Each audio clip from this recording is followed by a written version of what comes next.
আলহামদুলিল্লাহ। আগে আপনাদেরকে একটি মালটা গাছ নিয়ে একটা ভিডিও দিছিলাম, ওই সময় মালটাটা ছিল করা, ঠিক আছে। তো এখন মালটা বাড়তি হইছে, আমরা আজকে কাইটটা দেখুন যে ভিতরে লাল নাকি হলুদ। হলুদ হইছে মানে কতটুকু মজা লাগে। তো আজকে আমরা পুরাটা কাইটটা দেখুন কিরকম হয়েছে, ঠিক আছে। আসেন, এই যে মালটা দেখেন, অনেক মালটা কিন্তু, এই যে এগুলা কিন্তু সবুজ দেখা যাইতেছে, ঠিক আছে, কিন্তু এগুলা কিন্তু লাল হয়ে গেছে ভিতরে, মানে খাবার উপযোগী হয়ে গেছে, ঠিক আছে। এই যে অনেকগুলা কিন্তু, এই যে অনেকগুলো আছে। তো আমরা আজকে একটু মালটা কাটতেছি, ঠিক আছে। এই যে এই মালটাটা আমি নিতেছি কাটার জন্য। এই যে বোঝা যাইতেছে কি, এই যে বোঝা যাইতেছে যে ইয়া কতটুকু হলুদ হয়েছে। এই যে কাটতেছি আমি, ঠিক আছে। এই যে দেখেন কি লস, আলহামদুলিল্লাহ, কি লস দেখছেন। এই যে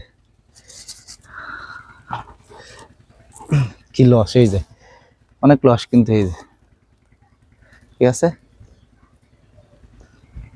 এই যে হলুদ হয়েছে ভিতরে, হালকা লাল হলুদ হয়েছে, অনেক মজা কিন্তু, ঠিক আছে।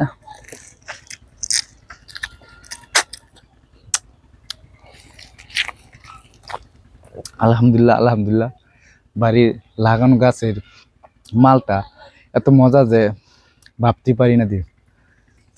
এই যে, এই যে অনেকগুলা কিন্তু আছে, ওই যে উপরে, ওই যে উপরে আছে। তারপরে এই যে ভিতরে আছে, এই যে এটা আছে না, এটা কিন্তু আর বেশি মজা, ওই যে ওইটা কিন্তু অনেক বড়, ঠিক আছে। এই যে,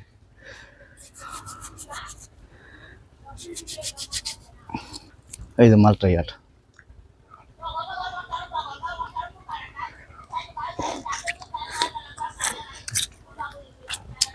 সত্যি অনেক মিষ্টি, অনেক মিষ্টি, বলার বাইরে, ঠিক আছে, অনেক মিষ্টি। এই মালটা কিন্তু অনেক দাম, ঠিক আছে। এই মালটা কিন্তু অনেক দাম, অনেক দাম দিয়ে খাইতে হয়, কিনতে হয়।